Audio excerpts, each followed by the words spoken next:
Bene, direi che possiamo iniziare. Buongiorno a tutte, buongiorno a tutti. Passerei immediatamente la parola alla dottoressa Valentina Montesarchio, segretario generale di Union Camere del Veneto, per i saluti introduttivi. Grazie. Grazie Eleonora e buongiorno a tutti i partecipanti, buongiorno a Francesca Vianello e a Alberto Valenzano che oggi sono con noi per l'avvio di questo corso di Euroformazione che si aggira intorno alla 20ª edizione più o meno, poi Eleonora ce lo dirà. È un appuntamento ormai storico di Union Camere del Veneto che tra l'altro quest'anno festeggia i suoi 60 anni. Cos'è Union Camere del Veneto? Molti di voi la conosceranno. Union Camere del Veneto è la struttura che associa e rappresenta le 5 camere di commercio del Veneto e svolge funzioni di rappresentanza delle camere di commercio stesse, di relazioni istituzionali per le camere e più in generale di supporto, di promozione delle imprese, del territorio e ha un ruolo di coordinamento, di collegamento tra mondo dell'amministrazione pubblica e mondo delle imprese per accompagnare la crescita e lo sviluppo a 360 gradi del nostro territorio. Quindi le nostre attività, le nostre professionalità, le nostre competenze sono a beneficio di tutto il sistema economico e sociale della regione. Forse l'avrete sentito, le Camere di Commercio, il sistema camerale è stato interessato da una importante riforma nel 2016 che ha meglio focalizzato alcune funzioni che erano già presenti nella mission delle Camere di Commercio, ma che sono state appunto meglio delineate proprio a supporto delle imprese e sono quindi nella legge di riforma state individuate come supporto alla digitalizzazione, all'orientamento e alla formazione e alla valorizzazione del turismo e dei beni culturali.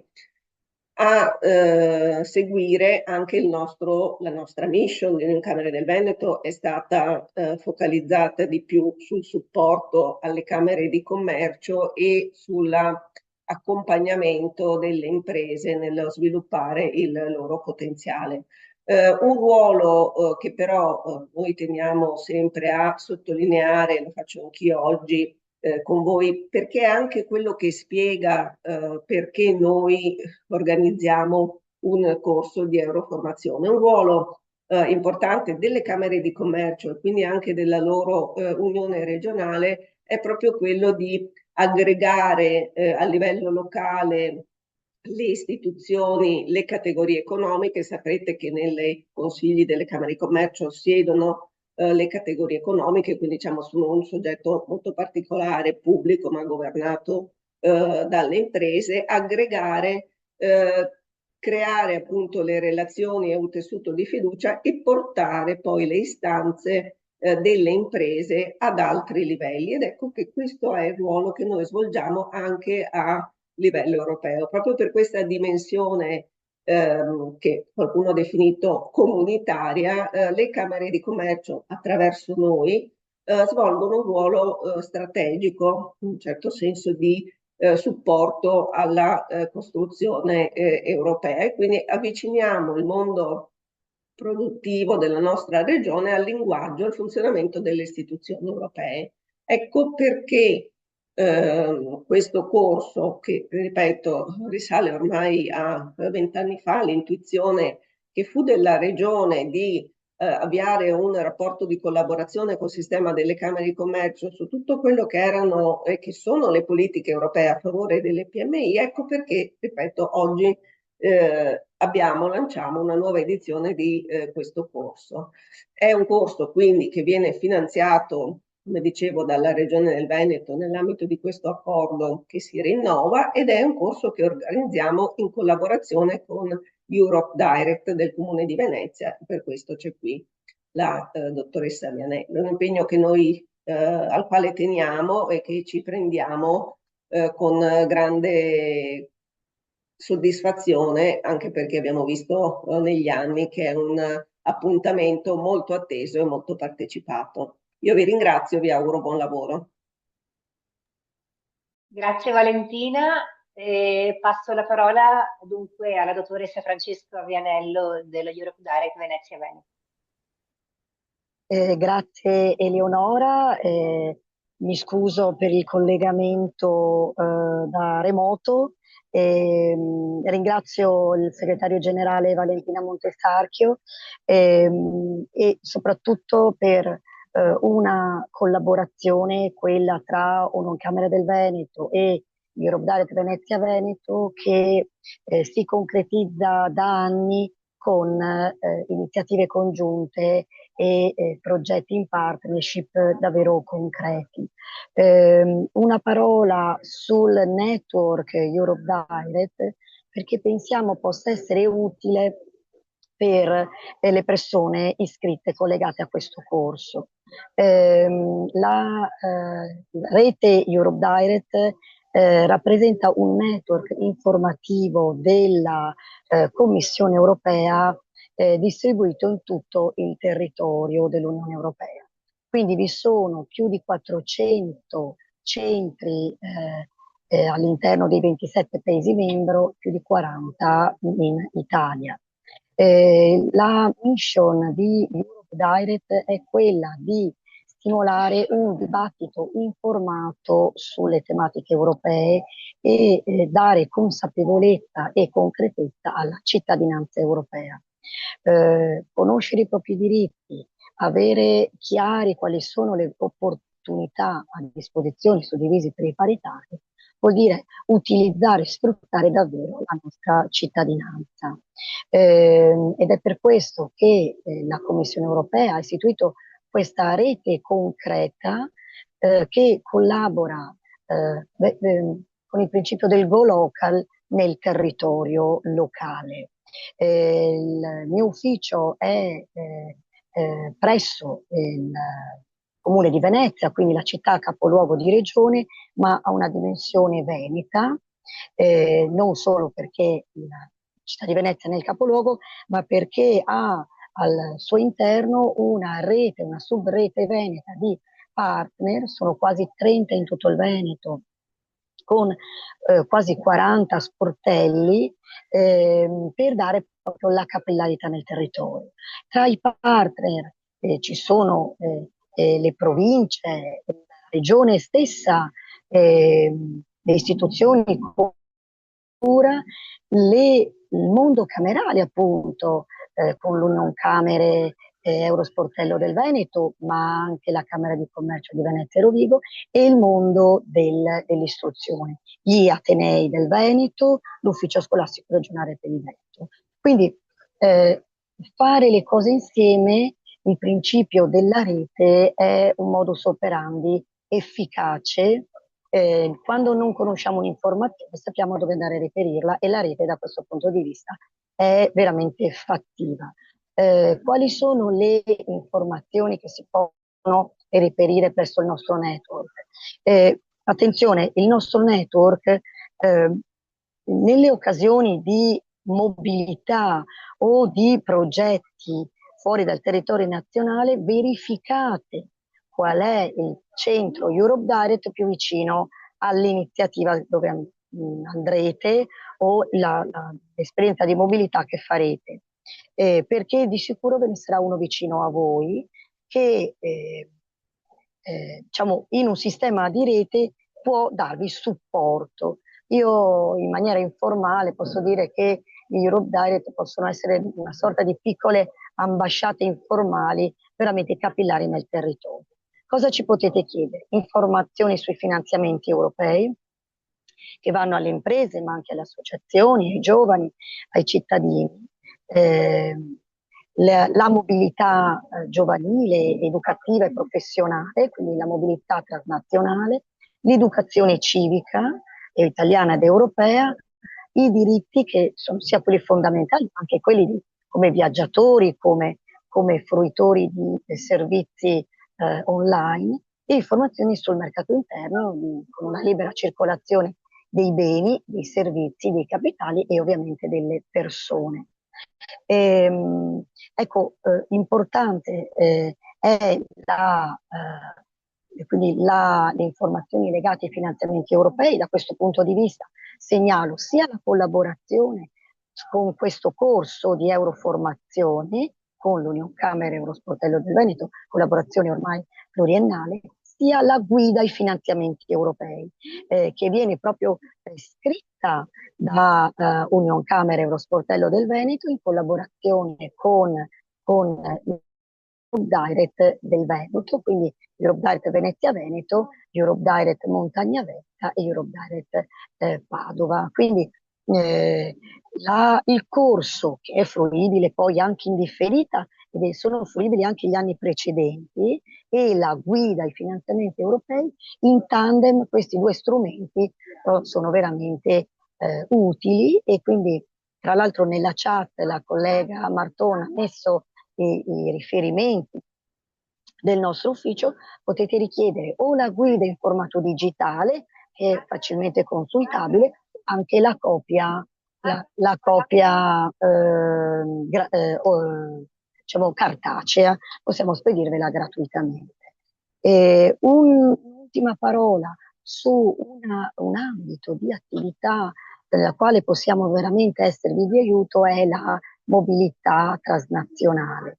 Union Camere, in particolare Europe Direct, tra l'altro anche l'ausilio del database Eurodesk, può diciamo, indirizzare gli studenti ma anche i lavoratori su occasioni di mobilità.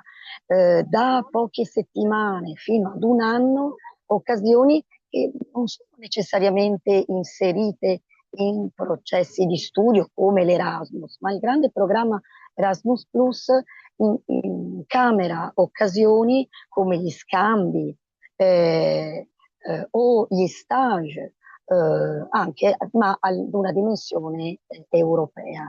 Ricordo il sito Stage for EU, ricordo la possibilità di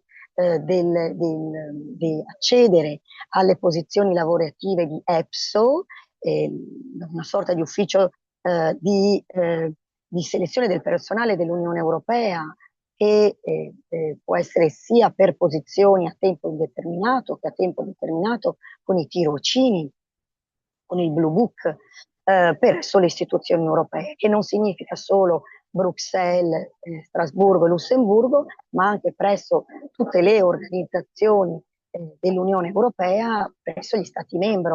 Immagino, cito la rappresentante in Italia della Commissione Europea a Roma o l'Agenzia per l'alimentazione a Parma. Ecco, quindi una capillarità anche nei funzionari europei. Cito anche EURES, una sorta di ufficio di collocamento dell'Unione Europea, in cui si unisce la domanda e l'offerta di posti di lavoro sia a tempo determinato che stagionale, quindi per giovani ma non solo. Chiudo ricordando il programma Erasmus per giovani imprenditori, e da questo punto di vista il punto di riferimento è davvero l'Unione Camere Eurosportello del Veneto. Per chi ha un'idea imprenditoriale o anche solo un'idea imprenditoriale, la possibilità di vedere a livello europeo altre realtà che si concentrano su quella tematica è veramente strategico. Quindi andare a vedere gli altri cluster, come producono, come concretizzano l'idea imprenditoriale dei nostri giovani, ma non solo, è un vero vantaggio competitivo. Quindi io mi taccio semplicemente mettendomi a disposizione. Nella chat dovrebbero comparire i nostri riferimenti, ringrazio di questa collaborazione pluriennale che dimostra la concretezza da una parte del lavoro in rete, dall'altra della realtà europea ormai. Grazie. Grazie a te Francesca, sei stata molto chiara ed esaustiva, anche se appunto in viaggio, quindi ti ringrazio. So che dovrai anche scollegarti, ma insomma, potrai seguire potrei rivedere questo corso perché, come poi racconterò meglio, è registrato. Quindi grazie. Passo dunque la parola ad Alberto Valenzano. Il dottor Valenzano è un funzionario della Commissione europea che conosciamo bene perché da anni gestisce il progetto Enterprise Europe Network che lui introdurrà e poi di cui parlerò dopo. E ti lascio la parola, Alberto. Grazie. Grazie Eleonora per l'introduzione. Volevo anche infatti presentarmi per spiegare chi sono. Io lavoro da anni alla Commissione europea, in particolare lavoro nel Dipartimento Generale della Commissione europea che è responsabile per le politiche del mercato unico e della politica industriale. Quindi diciamo sono abbastanza ben posizionato per presentarvi, per introdurvi ai finanziamenti europei, in particolare nelle aree che penso possono interessare di più a voi partecipanti, a cui do anche il benvenuto e il buongiorno. Allora, io inizierei appunto la mia presentazione inquadrandovi anche un po' il funzionamento dell'Unione Europea, perché penso che prima di parlarvi di come raggiungere i finanziamenti, secondo me è interessante sapere da dove arrivano questi finanziamenti e come sono strutturati, prima di poi spiegarvi da chi potete andare per capire come ottenere i finanziamenti. Quindi inizio condividendo le mie slide che dovrebbero apparire sullo schermo tra poco. E inizio parlando, come vi avevo detto, del funzionamento dell'Unione Europea. Allora, io cercherò di non esagerare nella spiegazione, di non andare troppo nei dettagli, ma penso che l'infarinatura possa essere utile a tutti voi per capire appunto da dove arrivano i finanziamenti. Allora, come sapete, il funzionamento dell'Unione Europea è strutturato sulle istituzioni dell'Unione Europea, ma anche sugli Stati membri che partecipano in maniera, diciamo, regolare al funzionamento dell'Unione e anche all'implementazione delle politiche dell'Unione. C'è una separazione di responsabilità tra l'Unione Europea e i Paesi membri che secondo me dovete sapere per capire anche meglio come viene deciso e attuato il budget europeo che poi dà vita ai finanziamenti europei che le imprese e i cittadini possono ricevere. Allora, la separazione dei poteri avviene tra le autorità nazionali e le autorità europee avviene in tre modi. Ci sono delle politiche che sono esclusive dell'Unione Europea, quindi vuol dire che l'Unione Europea ha la precedenza nel legiferare in queste aree. Ci sono delle politiche che sono concorrenti tra l'Unione Europea e gli Stati membri, quindi vuol dire che l'Unione Europea e gli Stati membri collaborano insieme per poter costruire le politiche in queste aree.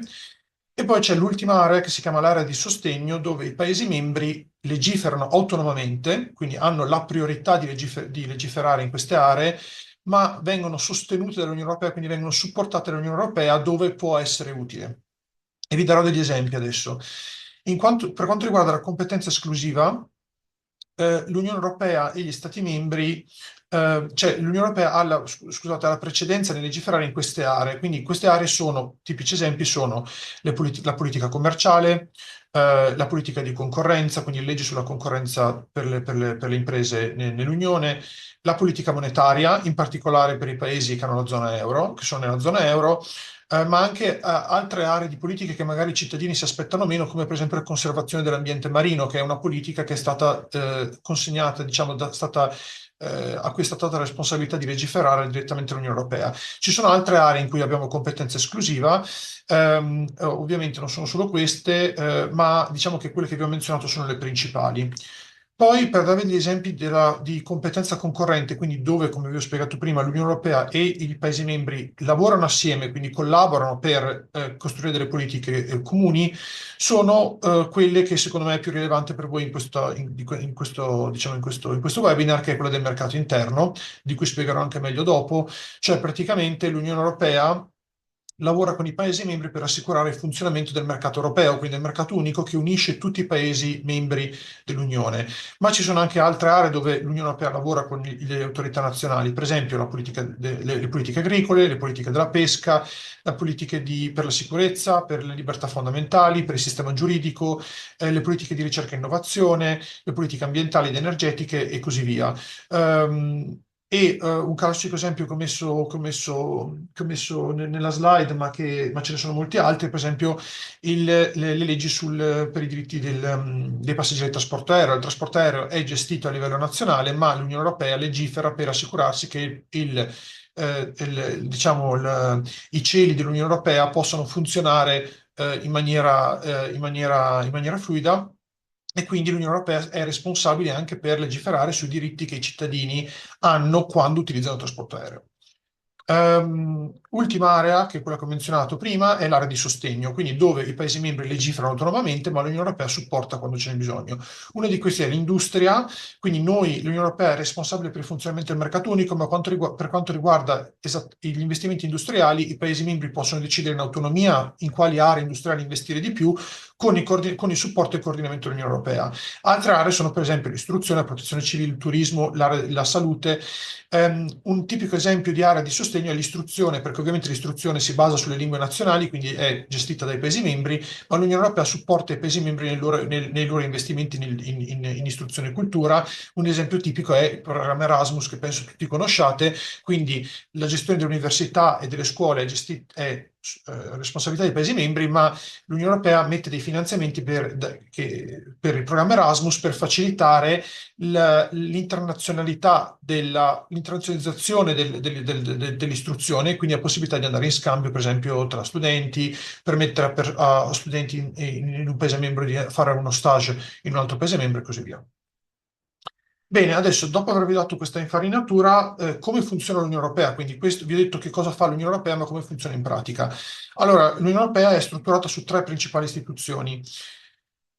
La Commissione Europea è praticamente, per dirvelo in parole semplici, è il governo dell'Unione Europea, quindi è l'istituzione europea che rappresenta gli interessi dell'Unione Europea come struttura, come ente, nella sua totalità.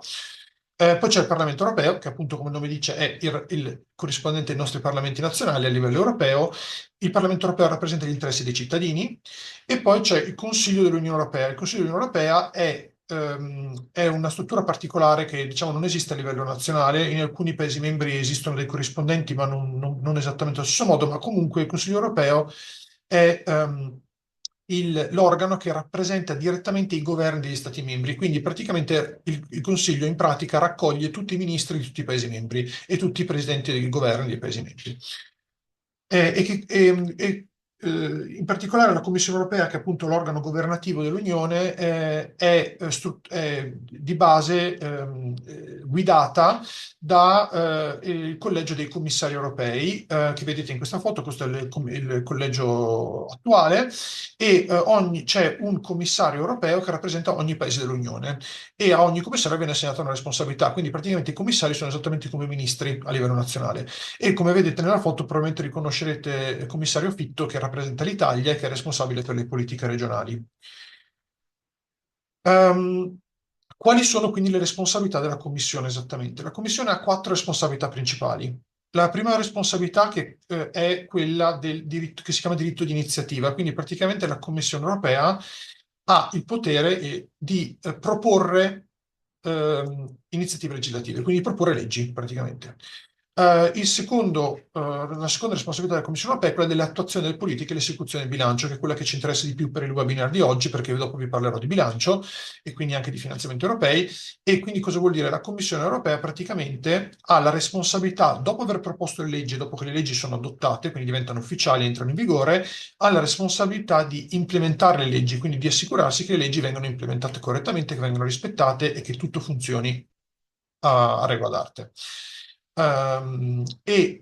Nell'ambito dell'attuazione politica ha ovviamente anche la responsabilità di eseguire il bilancio, quindi ha la responsabilità di decidere come spendere il budget europeo e di assicurarsi che poi venga speso secondo le priorità che si erano diciamo previste, e che venga poi distribuito ai cittadini, alle imprese e così via.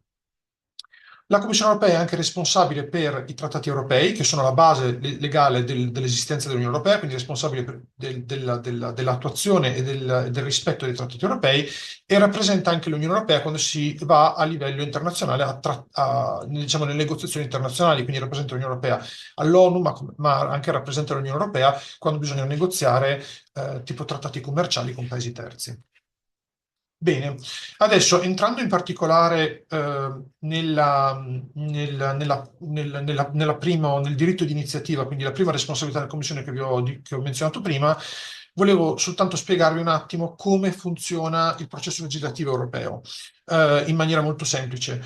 Perché lo stesso processo che voi vedete in questa slide è utilizzato per le leggi, ma è utilizzato anche per il bilancio dell'Unione Europea, che poi dà vita ai finanziamenti europei.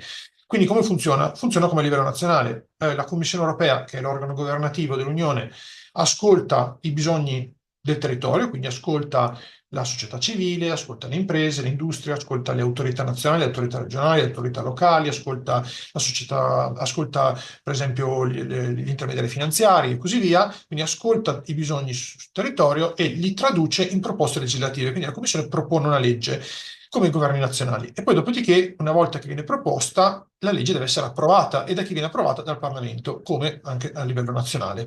Quindi, però nel caso dell'Unione Europea in particolare non è solo il Parlamento che approva le leggi, ma anche il Consiglio. Quindi ci sono due organi, gli altri due organi dell'Unione che vi ho menzionato prima, sono responsabili di negoziare le leggi e di approvarle in via definitiva. Quindi non solo il Parlamento che rappresenta i cittadini, il Parlamento europeo che rappresenta i cittadini europei le approva, ma anche i governi nazionali rappresentati all'interno del Consiglio europeo devono anche loro dare il loro ok alle leggi proposte dalla Commissione. E questo processo che vi ho spiegato funziona anche per il budget. Quindi noi ascoltiamo i bisogni a livello di finanziamenti, li trasformiamo in un budget, in una proposta di budget che poi deve essere approvata dal Parlamento europeo e dai Paesi membri. Per quanto riguarda l'attuazione delle politiche, quindi la seconda responsabilità di cui vi ho parlato prima, volevo fare soltanto una piccola parentesi sul mercato unico, perché diciamo che il mercato unico è un po' la raison d'être, come si dice in francese, la ragione di vita dell'Unione, no? O la principale priorità dell'Unione è quella di far funzionare l'Unione Europea come un mercato. Scusate, alcune di queste cose nelle slide sono in inglese, ma prima di condividere le slide pubblicamente cercherò di anche tradurle in italiano. Perché volevo menzionarvi questo? Perché la gestione del mercato unico, essendo una delle principali priorità dell'Unione Europea, richiede anche è una delle principali voci di spesa anche dell'Unione, quindi nel budget che vi spiegherò dopo vedrete che il mercato unico richiede anche una quantità notevole di budget per poter funzionare, per poter anche permettere anche i finanziamenti alle imprese che rientrano in quest'area. Quindi come funziona il mercato unico? Praticamente il mercato unico è tutti i 27 Paesi membri dell'Unione eh, eh, messi assieme che creano un mercato, quindi praticamente creano un'area geografica unica dove ci sono quasi 450 milioni di cittadini e 23 milioni di aziende e che praticamente sono libere di muoversi e di fare business, no? Indifferentemente dai confini geografici, no? Dai confini nazionali. E questo, il mercato unico può sembrare una cosa ovvia, ma non è così ovvia. È nata grazie all'Unione Europea e continua a funzionare grazie alle istituzioni europee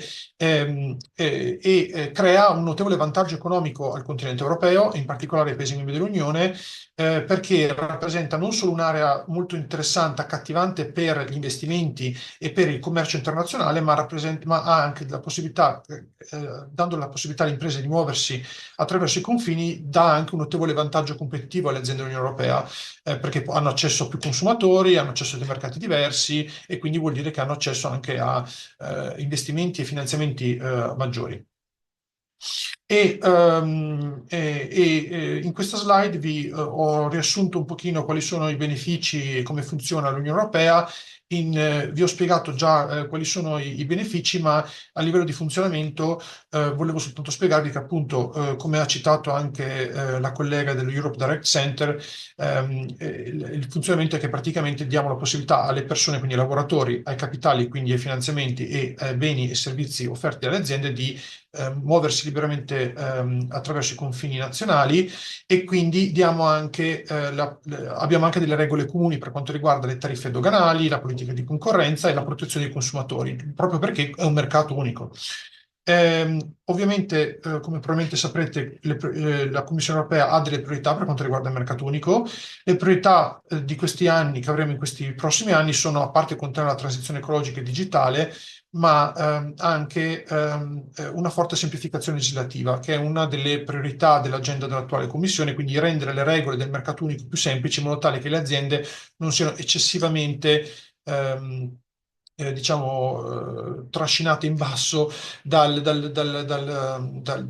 procedure burocratiche, e ovviamente anche rendere il mercato unico più competitivo nella situazione globale attuale, che è abbastanza difficile, in particolare per quanto riguarda le materie prime, ma anche le tecnologie digitali e le tecnologie sostenibili. Bene, adesso andiamo nel cuore della presentazione, che è quello su cui anche oggi vi siete collegati, il motivo per cui vi siete anche collegati oggi è che capire un po' meglio come funzionano i finanziamenti. Allora, come funzionano i finanziamenti? Inizio spiegandovi il bilancio dell'Unione Europea. Quindi, come vi ho spiegato prima, la Commissione Europea propone come spendere il budget che l'Unione Europea ha. E poi dopo questa proposta viene approvata dal Parlamento Europeo e dai Paesi membri. Da dove arriva il budget europeo, prima di tutto? Il budget europeo arriva da varie fonti di finanziamento. La prima fonte di finanziamento, che è la maggiore, è quella dei contributi nazionali. Quindi vuol dire che i Paesi membri prendono parte delle tasse dei cittadini e le versano all'Unione Europea, in modo tale che l'Unione Europea possa ridistribuire questo budget a tutti i cittadini nell'Unione Europea. Quindi è proprio una questione di ridistribuzione del budget nazionale, per assicurarsi che ci sia una possibilità uguale, diciamo, per tutti i cittadini e per tutte le imprese dell'Unione. Poi dopo ci sono altre fonti di finanziamento, quindi altre fonti di denaro, di introito del budget, che sono i dazi doganali, che sono esterni per tutto il mercato unico e quindi sono gestiti direttamente dalla Commissione Europea. C'è anche l'imposto sul valore aggiunto, quindi l'IVA, che parte dell'IVA va all'Unione Europea, e ci sono anche altre piccole fonti di finanziamento, tra cui le ammende che vengono date alle grosse aziende che non rispettano le regole del mercato unico, e anche un contributo che arriva dai rifiuti di imballaggio di plastica che non vengono riciclati e che viene raccolto tramite gli intermediari nazionali. Queste sono le fonti, quindi questo sono quello che crea il bilancio. E come viene speso? Allora, mi concentrerò, vi spiegherò prima come viene distribuito il budget, l'attuale budget europeo. Il budget europeo è strutturato, diciamo, è programmato per 7 anni. Quindi vuol dire che ogni volta la Commissione Europea propone come spendere il budget europeo dall'anno di adozione fino ai successivi 7. Attualmente ci troviamo all'interno del budget europeo che è iniziato nel 2021 e che finirà nel 2027. E poi la Commissione Europea quest'anno ha già proposto come spendere il successivo budget europeo dal 2028 fino al 2034. Come viene speso l'attuale budget europeo? L'attuale budget europeo è strutturato in quelle che chiamiamo 7 voci di bilancio, quindi 7 aree in cui il budget viene distribuito e come viene speso. Queste 7 priorità di spesa sono, come vedete nella slide, coesione, resilienza e valori, quindi vuol dire praticamente fondamentalmente i fondi regionali e i fondi di coesione europea, che sono i fondi che vengono utilizzati dalle regioni dei vari Paesi membri per supportare lo sviluppo delle regioni. All'interno di questi rientrano per esempio anche i fondi agricoli, fondi per l'agricoltura.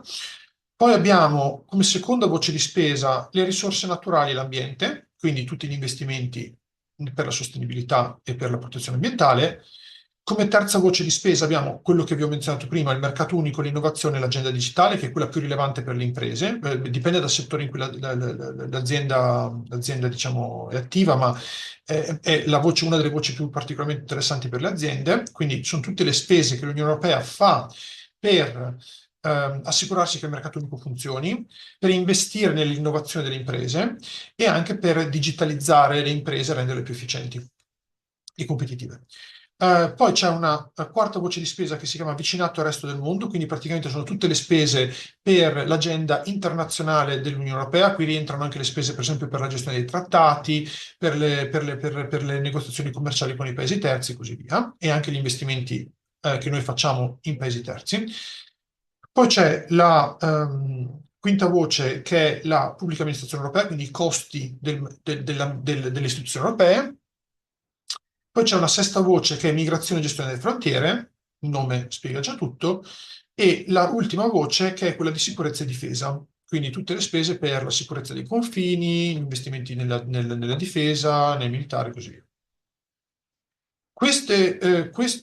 Il budget europeo che era stato proposto nel 2021 è stato arricchito da quello che si chiama Next Generation EU. Probabilmente ne avrete già sentito parlare. Next Generation EU è praticamente un'aggiunta di finanziamenti che l'Unione Europea è riuscita ad inserire all'interno del proprio bilancio di questi 7 anni attraverso un programma di indebitamento comune con i Paesi membri. Quindi praticamente l'Unione Europea invece, cioè, rappresentando i Paesi membri, è riuscita ad ottenere sul mercato finanziario globale dei prestiti per poter arricchire il budget europeo e quindi distribuire più finanziamenti ai cittadini e alle imprese in base ai bisogni. E questo sistema di indebitamento comune, questo Next Generation EU, è riuscito a farci ottenere maggiori fondi che abbiamo poi distribuito per le politiche regionali, come vedete nella prima voce, per l'ambiente e per il mercato unico e le aziende.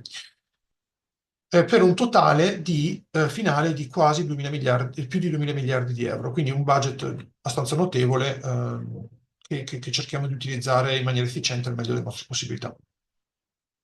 Quindi questo è a livello grafico praticamente quello che vi ho spiegato attualmente, e nella successiva slide vedete più nel dettaglio come poi funziona in pratica il budget. Quindi il budget che io vi ho spiegato, quindi adesso vi ho spiegato come il budget europeo, il bilancio europeo viene distribuito tra le priorità politiche, ma poi queste priorità politiche si traducono in veri e propri programmi di finanziamento, che sono quelli a cui poi dopo le imprese e i cittadini possono applicare, possono fare domanda per ricevere i finanziamenti.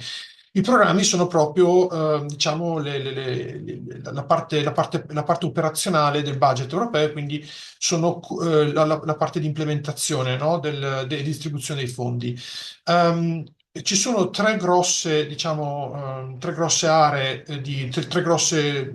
aree di programmi. Ci sono i programmi di coesione, che quindi, come vi ho spiegato prima, sono praticamente i finanziamenti regionali. C'è il programma, i programmi agricoli, quindi i finanziamenti sia agli agricoltori, i finanziamenti diretti agli agricoltori, ma anche i finanziamenti allo sviluppo delle zone rurali, quindi anche per esempio l'agriturismo, no? Riceve finanziamenti da questa area di programmi. E poi c'è tutti gli altri programmi che rispondono a tutte le altre priorità dell'Unione Europea che vi ho spiegato prima. Ci sono tanti programmi, quindi può essere abbastanza difficile orientarsi tra tutti questi diversi programmi che sono stati creati, ma vi spiegherò dopo come facilitarvi un po' la vita nel capire esattamente come tutti questi programmi funzionano. Comunque, in ogni caso, nell'immagine che vedete sulla destra della mia slide, vi ho dato un riassunto di quali sono tutti i programmi di finanziamento. In particolare voglio menzionarne alcuni che sono secondo me particolarmente interessanti per le imprese. Allora, sicuramente il più grande è Horizon Europe, che probabilmente di cui avete già sentito parlare, in italiano è tradotto con Orizzonte Europa. È il programma di finanziamento dell'Unione Europea per tutti i progetti di ricerca e innovazione. Quindi si parla di finanziamenti che vanno dalla ricerca nelle università, nei laboratori, fino alla commercializzazione nel mercato, quindi all'innovazione. È uno dei più grossi programmi di finanziamento dell'Unione, uno dei più visibili ovviamente. Poi voglio magari menzionare anche il Single Market Program, che è il programma del mercato unico, per il finanziamento del mercato unico, che non solo finanzia a livello tecnico il funzionamento del mercato unico, ma finanzia anche alcuni progetti di supporto alle piccole e medie imprese. Cioè, una delle grandi voci di questo programma è proprio il supporto alle piccole e medie imprese. E attraverso questo programma noi finanziamo intermediari che possono supportare le imprese con dei servizi gratuiti per meglio orientarsi nel mercato tramite i finanziamenti. Vi spiegherò quale programma secondo me potreste utilizzare per iniziare il vostro viaggio nel mondo dei finanziamenti europei. Un altro programma molto rilevante secondo me per voi potrebbe essere Digital Europe Program, che è il programma dell'Unione Europea che finanzia tutti gli investimenti e i finanziamenti nel digitale. Questo programma finanzia anche supporto alle piccole e medie imprese per facilitare la loro digitalizzazione. In particolare voglio citare gli European Digital Innovation Hubs, quindi che sono una rete di hub digitali specializzati che l'Unione Europea finanzia per supportare le piccole e medie imprese sul territorio nella loro digitalizzazione e che anche un po' orienta le imprese a spiegargli come possono utilizzare le tecnologie digitali per rendere per rendere il loro business più efficiente. E poi voglio anche magari citare Creative Europe, perché Creative Europe e insieme a Erasmus Plus sono due programmi di finanziamento che aiutano anche le piccole e medie imprese, in particolare incluso anche le imprese sociali, le social enterprises, come si chiamano in inglese, in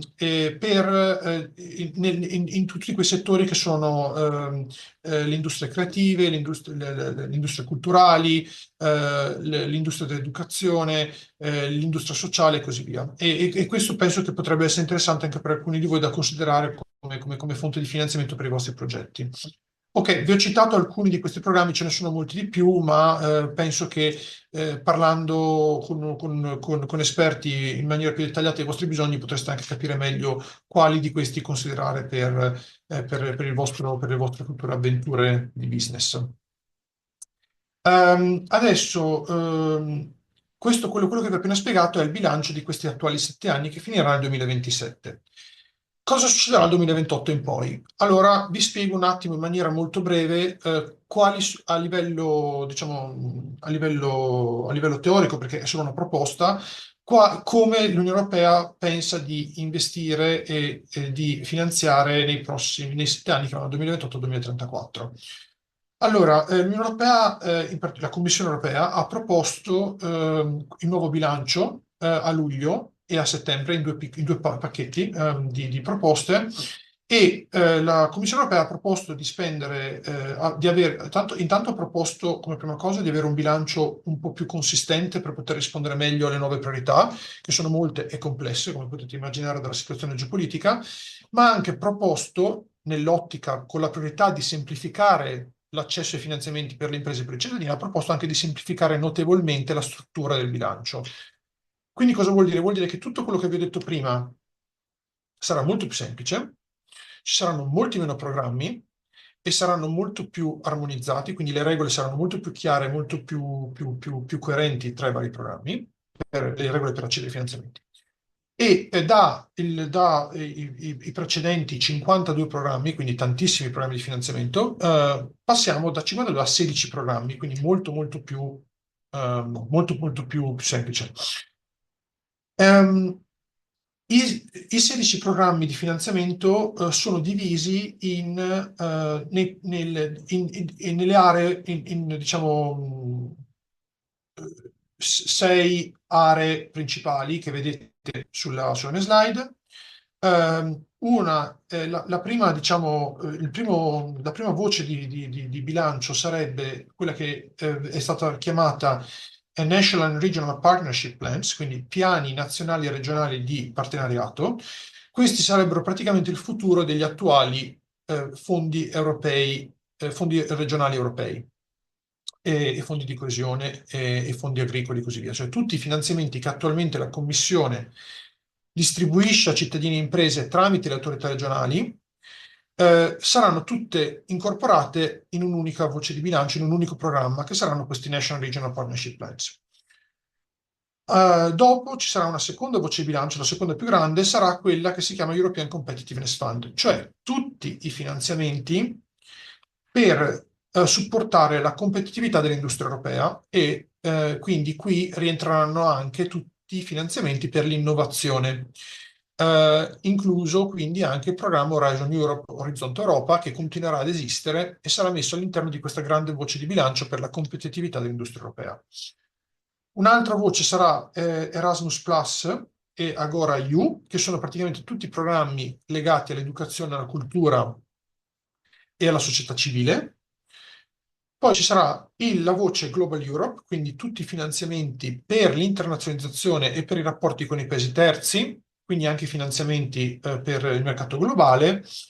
E poi ci saranno una serie di altri piccoli programmi che però sono meno rilevanti, diciamo, non per sminuirli, ma semplicemente per spiegare che a livello di somme, ma anche a livello di importanza per voi oggi sono meno importanti, ma saranno tutti altri programmi che servono a finanziare il funzionamento dell'Unione Europea e le altre priorità dell'Unione Europea, tra cui per esempio il nucleare, ma anche per esempio il funzionamento tecnico del mercato unico che vi ho spiegato prima.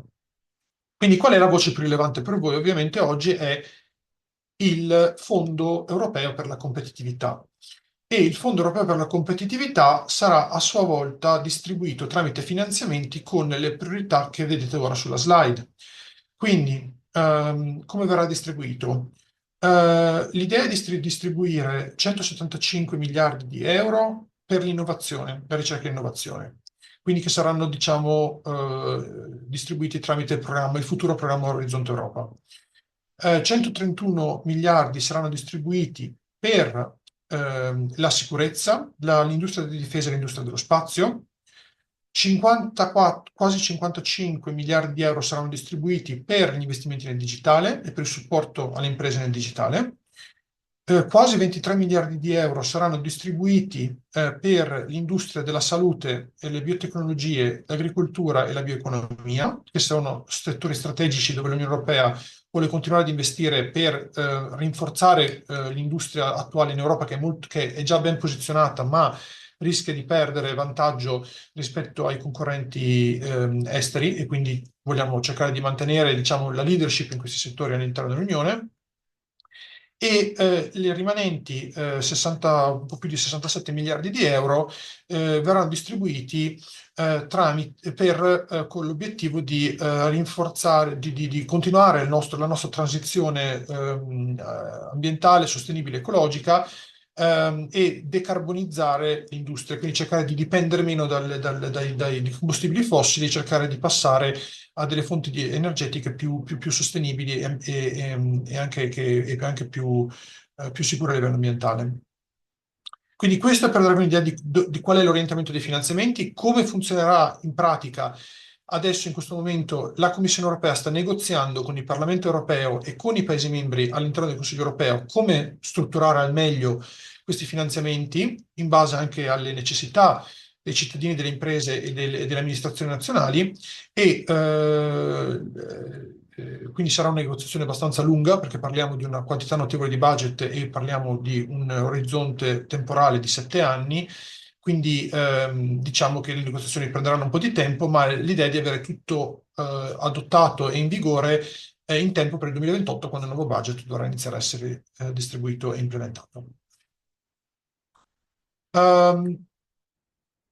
Tutto quello che vi ho spiegato fino ad adesso, a livello teorico, come funziona in pratica. Allora, come funziona in pratica è che tutti questi programmi di finanziamento che vi ho già spiegato vengono distribuiti ai cittadini e alle imprese tramite degli appalti, praticamente, per spiegarla in maniera semplice. Ci sono appalti di vario tipo che adesso cercherò di spiegarvi brevemente, in maniera semplice, ma tutte le fonti di finanziamento e gli appalti disponibili ai cittadini e alle imprese sono tutti visibili, disponibili e consultabili all'interno del nostro unico portale europeo per i finanziamenti che si chiama Funding and Tenders Portal. Questo è il portale dove voi troverete tutte le opportunità di finanziamento.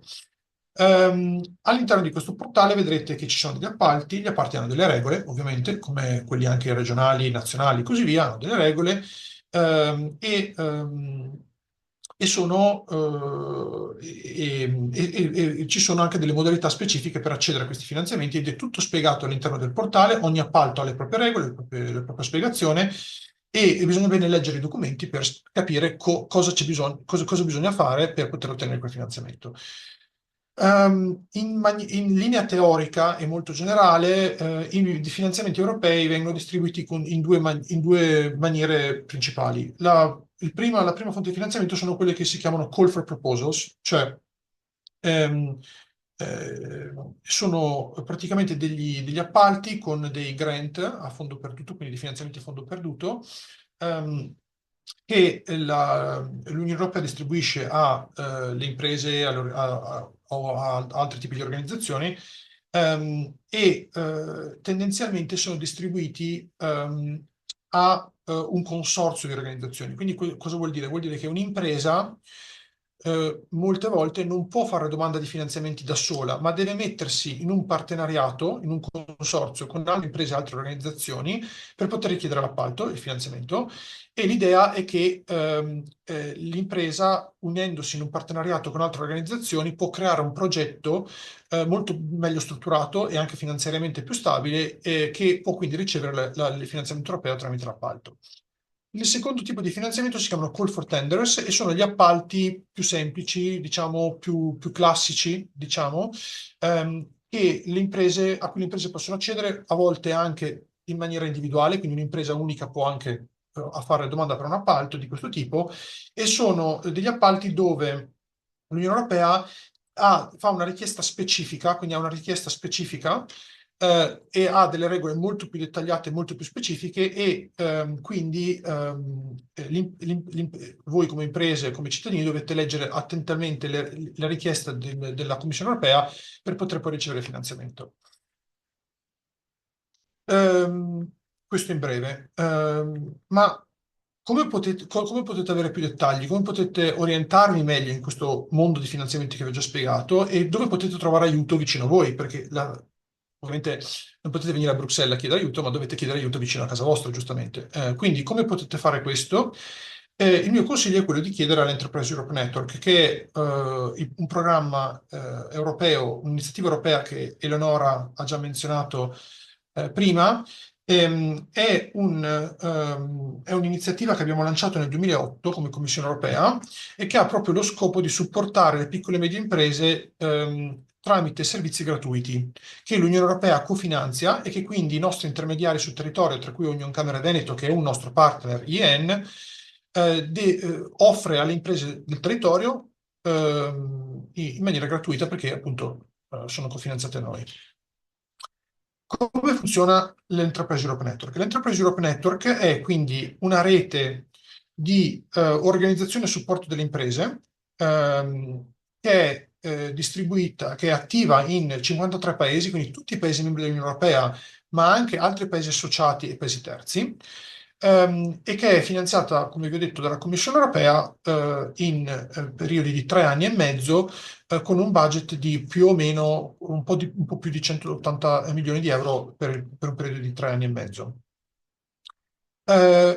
La rete è composta da queste organizzazioni a supporto delle piccole e medie imprese che sono prevalentemente enti pubblici, ma abbiamo anche degli enti privati, abbiamo anche delle aziende private e tra queste potete trovare camere di commercio, agenzie di innovazione, agenzie di sviluppo regionali, istituti di ricerca, parchi tecnologici, parchi scientifici, associazioni di categoria e così via. E tutte queste organizzazioni si uniscono in consorzi che coprono tutte le regioni dell'Unione Europea e oltre, e questi consorzi appunto firmano un accordo con l'Unione Europea, ricevono una parte di finanziamento per poter offrire questi servizi alle piccole e medie imprese sul territorio.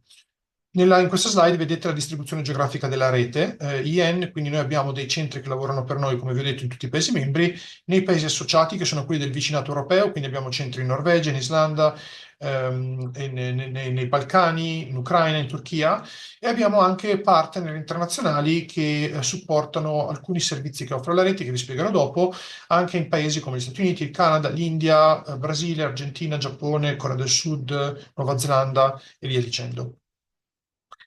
Come funziona in pratica? Allora, l'IN, l'Enterprise Europe Network, offre, come vi ho detto, dei servizi alle imprese. I servizi si dividono in servizi di primo livello, quindi servizi base, diciamo, dove se voi siete un'azienda che ha bisogno di informazioni, potete andare nel centro Enterprise Europe Network più vicino a voi e chiedere di avere un incontro, oppure mandate una mail, oppure, non so, in modo che avete fatto una chiamata, e i nostri centri vi possono fornire, possono rispondere alle vostre domande, praticamente, con delle informazioni di base. Se queste informazioni generali di base non bastano, la rete IN può anche offrire dei servizi di secondo livello, quindi dei servizi più avanzati. Questi servizi più avanzati sono servizi di consulenza o servizi di partenariato, quindi supportano le imprese attraverso consulenza grazie all'esperienza, diciamo, tecnica e tematica dei nostri consulenti che lavorano per i nostri partner IN, tra cui Unione Camera del Veneto, oppure servizi di partenariato che sono praticamente vi aiutano a trovare dei partner per poter, non so, portare avanti delle collaborazioni commerciali, dei partner che possono aiutarvi nei vostri progetti di innovazione, partner che possono darvi magari un aiuto tecnologico o semplicemente dei partner che potrebbero collaborare con voi su dei progetti di ricerca e innovazione per preparare un nuovo prodotto, un nuovo servizio che potreste lanciare sul mercato. La rete ha un'expertise notevole in parecchie aree tematiche e anche un'expertise settoriale. Quindi la rete offre alle imprese dei consulenti che hanno esperienza sulla sostenibilità, sulla digitalizzazione, mercato unico, le regole del mercato unico, quindi anche esperienza, diciamo, sulla compliance legislativa, esperti in ricerca e innovazione, esperti in internazionalizzazione, quindi accesso ai mercati esteri, ma anche tra gli altri esperti anche ovviamente nel finanziamenti europei, che è quello il motivo di questo webinar. Quindi come potete orientarvi nel mondo dei finanziamenti che ho spiegato io, andate e parlate con gli esperti della rete IN che appunto hanno esperienza nei finanziamenti. E poi ovviamente hanno esperienza settoriale, quindi abbiamo consulenti che lavorano con aziende in tutti i settori principali, diciamo, che possono aiutarvi un po' a orientarvi anche all'interno del vostro settore. La rete ha avuto molto successo fino ad adesso, fino al 2008. Sulla slide vedete alcuni dei nostri dati. Abbiamo supportiamo più di 260.000 imprese ogni anno in tutta Europa. E le imprese sono molto soddisfatte dei nostri servizi e non solo, ma i nostri servizi hanno anche un impatto, diciamo, rilevante sulle imprese. Per esempio, 83% delle imprese che abbiamo supportato con l'IEN sono riusciti ad entrare nel mercato estero. Le imprese che sono state supportate dall'IEN hanno dichiarato di aver avuto un aumento medio di fatturato del 21% e hanno anche dichiarato di aver avuto la possibilità di aumentare il loro posto di lavoro e quindi di assumere in media quasi 6 persone, 6 nuovi lavoratori per impresa. Questi sono i nostri ultimi dati, quindi un impatto direi abbastanza notevole per una piccola e media impresa. Con questo io chiudo perché vi ho dato un quadro generale, ma passo la parola di nuovo ad Eleonora che vi spiegherà più nel dettaglio come funziona l'IN nella vostra regione. Grazie mille Alberto, grazie anche che ci hai proiettato quello che succederà dopo il 2028, quindi con la prossima programmazione. Molto, molto interessante. Allora, prima di entrare nel merito del consorzio Enterprise Europe Network del Nord-Est, volevo vedere insieme ai partecipanti il programma di questo corso, perché prima Alberto ti ho passato la parola, ma avevo saltato questo momento di presentazione. Quindi condivido lo schermo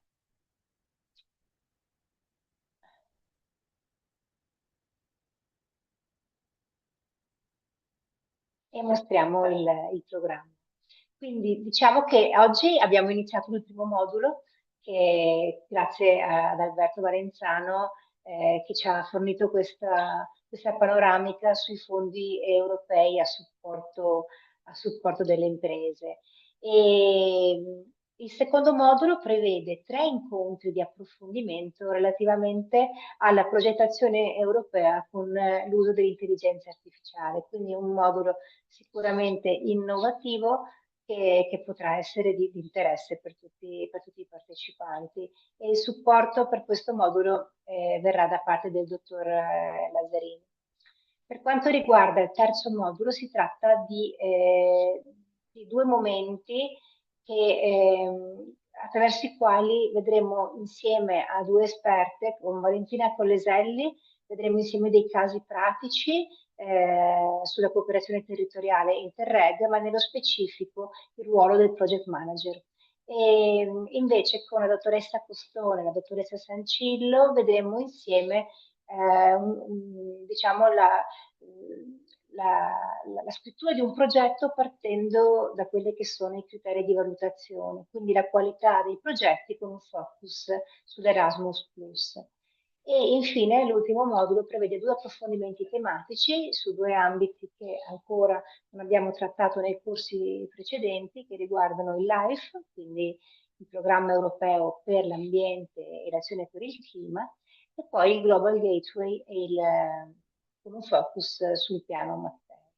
Quindi questo è il corso e ricordo a tutti, visto che ci sono già arrivate un paio di domande in chat, che la partecipazione al corso è gratuita e i webinar verranno registrati, quindi sarà possibile eventualmente rivederli accedendo al nostro sito, ad esclusione dell'ultimo incontro che non verrà registrato.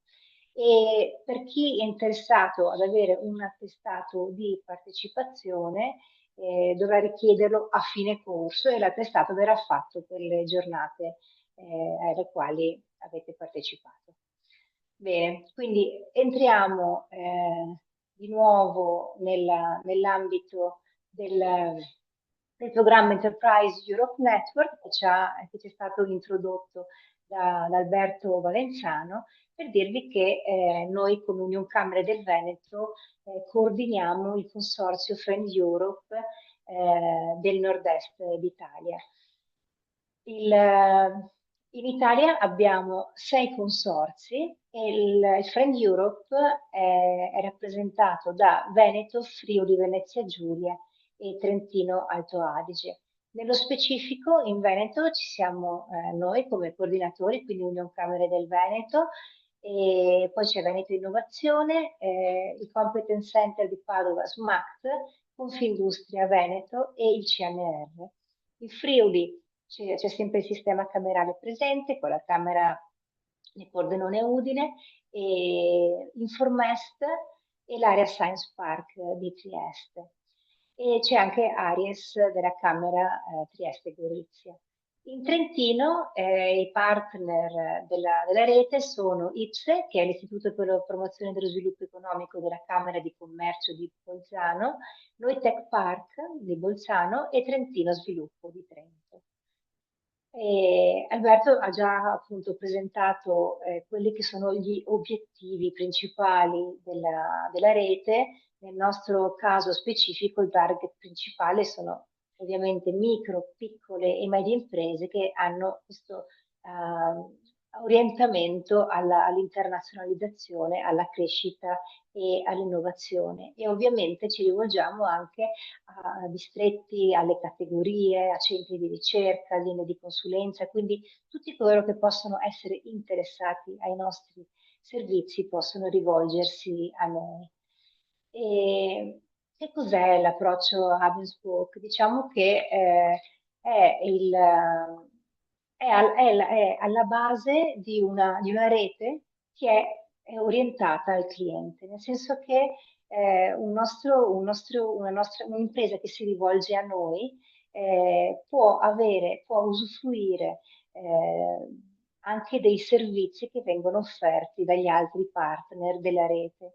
Quindi dal momento in cui noi incontriamo una realtà imprenditoriale e cerchiamo di focalizzarci su quelli che sono veramente le necessità dell'impresa, ecco che possiamo supportarli anche con i servizi che vengono offerti da altri partner della nostra rete. E quali sono questi servizi? Li scorriamo brevemente insieme.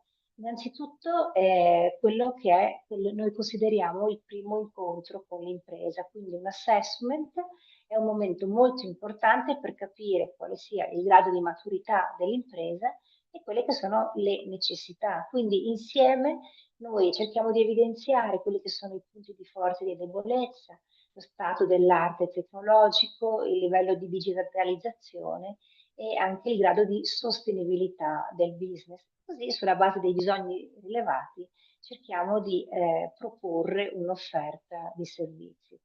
Servizi che, ricordiamo, essendo prefinanziati dalla Commissione europea, perché non ci piace dire che sono gratuiti, però diciamo che all'utilizzatore finale vengono serviti a titolo gratuito. E poi abbiamo tutta una serie di servizi per il mercato unico, ossia tutti quei servizi che permettono all'impresa di operare all'interno del mercato europeo. Quindi abbiamo lo sportello per le sostanze chimiche, uno sportello etichettatura e sicurezza dei prodotti.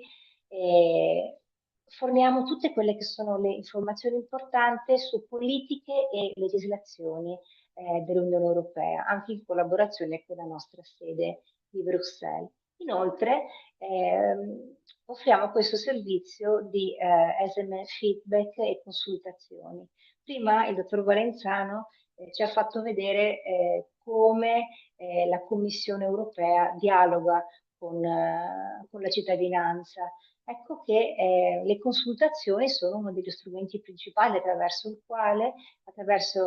le quali l'Europa proprio si confronta con la cittadinanza oppure col mondo delle imprese, con le istituzioni nei diversi Stati membri, proprio per permettere un dialogo costante e testare anche la temperatura su alcuni ambiti strategici che possono essere importanti per una futura legislazione. Quindi noi come Consorzio Friend Europe forniamo questo servizio. Quando la Commissione europea pubblica una consultazione, noi la promuoviamo con i nostri stakeholder e diamo diffusione appunto, alle consultazioni. Sempre nell'ambito dei servizi per il mercato unico, in collaborazione con gli sportelli Nuove Imprese delle Camere di Commercio e ovviamente con il nostro programma Erasmus per giovani imprenditori, cerchiamo di fornire un servizio di informazione e assistenza in merito alla creazione di un'impresa, di start-up, di scale-up, quindi cerchiamo di fornire informazioni sull'accesso al credito e su percorsi di formazione e di mentoring.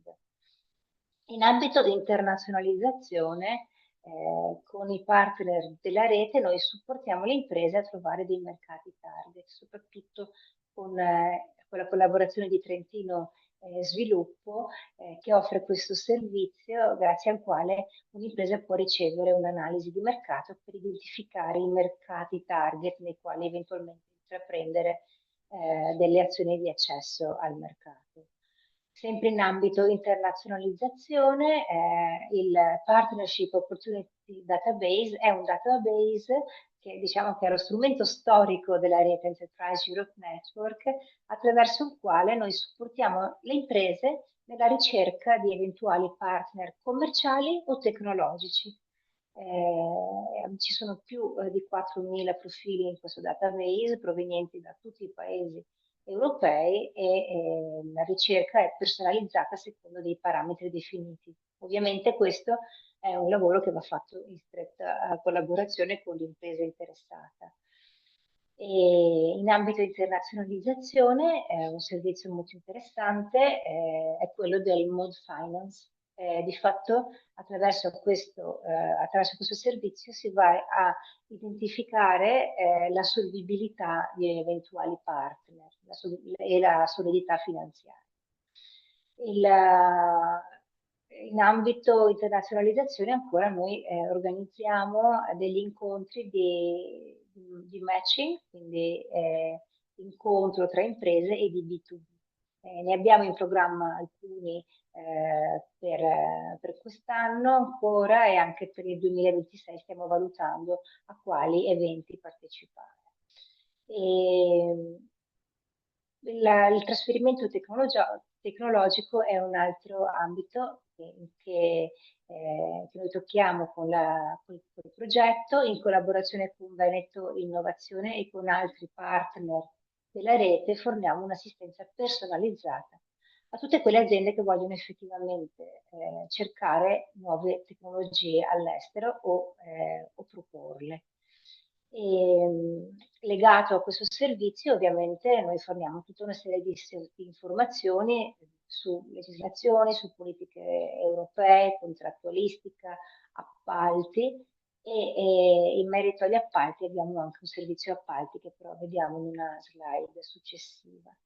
Per quanto riguarda la digitalizzazione, conosci il tuo livello di maturità digitale? In collaborazione con gli sportelli PID e delle Camere di Commercio e con IPSE della Camera di Commercio di Bolzano, abbiamo a disposizione questo servizio per aiutare le imprese a conoscere appunto il livello di maturità digitale con degli strumenti che si chiamano Selfie 4.0 e Zoom 4.0. Inoltre abbiamo sviluppato nella precedente edizione del programma e stiamo valutando se riproporlo, uno strumento per ottimizzare la presenza su internet dell'impresa. Per quanto riguarda il check-up, i canali digitali, è un servizio che abbiamo sviluppato nel precedente progetto con Semantic, stiamo valutando se riproporlo e anche questo servizio è importante per verificare effettivamente l'ottimizzazione del sito internet e dei canali soci dell'impresa. Sempre in ambito digitalizzazione abbiamo messo a disposizione un servizio di ricerca partner B2B attraverso LinkedIn, quindi trova il tuo buyer attraverso il social LinkedIn Sales Navigator. Ed è stato anche proposto di promuovere una breve campagna promozionale con appunto i target individuati. In collaborazione con SMAC sono forniti all'impresa vari servizi per la digitalizzazione e sempre Unione Camere del Veneto e anche SMAC sono parte del progetto EDIC che aveva prima menzionato Alberto Valenzano. Per quanto riguarda la sostenibilità, che è un altro ambito molto importante per il mondo dell'impresa, viene fornito nell'ambito del progetto l'assessment sulla sostenibilità, quindi uno strumento di valutazione che permette di misurare il livello di sostenibilità dell'azienda con l'obiettivo appunto di migliorare la sua presenza e la competitività sul mercato. È un servizio che forniamo in collaborazione con Noi Tech Park e con il CNR di Padova. In collaborazione con EcoCervet abbiamo messo a disposizione un servizio per il bilancio di sostenibilità ed è un servizio che appunto supporta le piccole e medie imprese attraverso incontri formativi e laboratoriali combinati anche con l'utilizzo di una piattaforma digitale. L'obiettivo è quello di consentire alle imprese comunque di essere autonome, ma di essere guidate nel percorso appunto di bilancio di sostenibilità, secondo i criteri ESG. Regolarmente pubblichiamo una newsletter che si chiama CSR News, che ha cadenza mensile, informa appunto gli utenti su novità in ambito di responsabilità sociale di impresa a livello sia regionale, nazionale e internazionale, con focus, novità, iniziative, finanziamenti e informazioni su eventuali normative. L'Access to Finance è un altro dei servizi diciamo, tradizionali della rete Enterprise Europe Network, in collaborazione anche con APRE, che è Agenzia per la promozione della ricerca europea, e con tutti i partner della rete. Noi forniamo informazioni su quelli che sono i programmi di finanziamento europei a gestione diretta o a gestione indiretta o concorrente, quindi tutti quei fondi europei, quindi finanziati dall'Europa, ma messi a disposizione degli utilizzatori finali attraverso, ad esempio, la regione. E il crowdfunding è un altro servizio che mettiamo a disposizione delle imprese per tutti coloro che vogliono appunto approfondire queste opportunità. Quindi viene verificata la fattibilità di un eventuale progetto e diamo assistenza su come creare una campagna di crowdfunding. Il servizio Euroappalti, che vi avevo menzionato prima, in collaborazione con Baxandi, ha l'obiettivo di facilitare le imprese ad identificare quelle che sono le opportunità di appalti, di tender offerti a livello europeo e quindi di orientare la partecipazione delle imprese. E l'accesso al credito, di nuovo la rete, Camere del Veneto nello specifico, fornisce alle aziende tutte quelle che sono le informazioni utili per accedere a finanziamenti europei, ma anche nazionali e regionali, per ricevere prestiti, garanzie o microprestiti e capitali di rischio, e quindi facciamo un po' da interfaccia con gli intermediari locali. Anche io ho concluso questa presentazione, quindi interrompo la condivisione e torniamo. Adesso ci rivolgiamo ai nostri partecipanti per eventualmente qualche domanda che può essere posta via chat.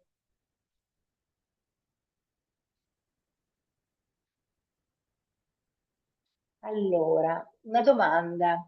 La sezione Partnering Opportunities nel sito EN è efficace nella ricerca di partner, ad esempio per cercare partner per una call for proposals?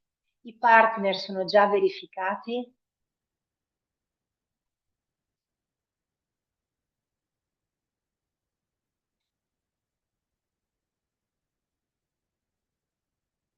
Allora, per quanto riguarda la ricerca di partner, io suggerisco sempre di confrontarvi con noi, perché in merito alla domanda se i partner sono già verificati, possiamo sicuramente dare una mano per valutare insieme. Non so se Alberto vuoi aggiungere qualcosa su questo.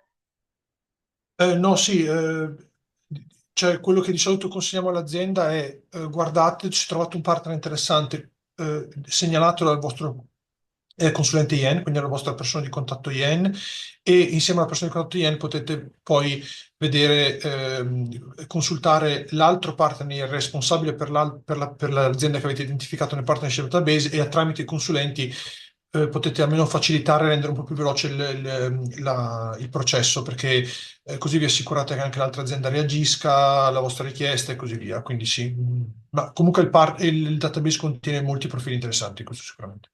Sì, sì, sì. E quindi insomma in quel caso ci contattate e possiamo sicuramente dare supporto.